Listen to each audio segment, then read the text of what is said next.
After the capture of the British fishing vessel Defiance, I sent aboard my midshipman, Bernard Gallagher, as prize master of a skeleton crew.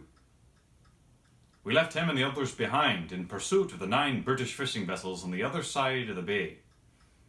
That night, we were struck by a most violent gale.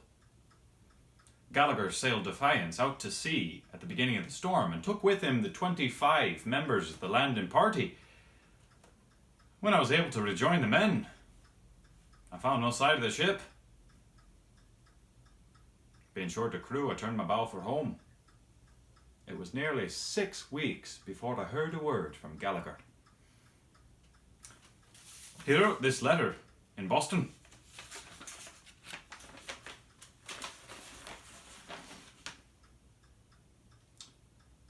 After the storm, Defiance returned to Canso to rendezvous with Providence.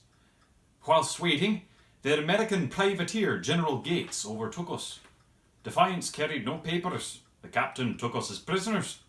The following day, 2 British brigs appeared and immediately resolved to take Defiance and General Gates' prize.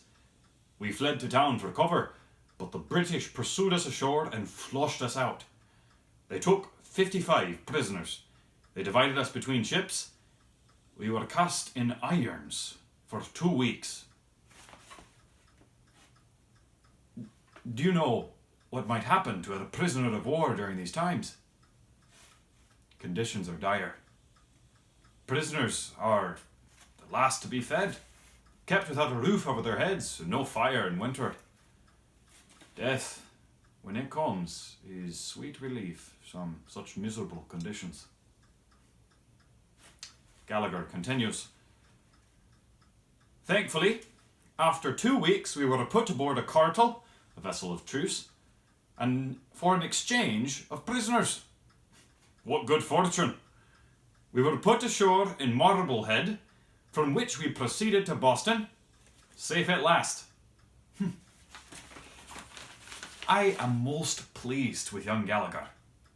Despite being in a dangerous situation, he managed to survive the ordeal and make a report to me as soon as possible. Well done, I must say. When in desperate circumstance, wartime or not, if we keep our wits about us, we have a good chance of making a good report when all is said and done. Good day to you.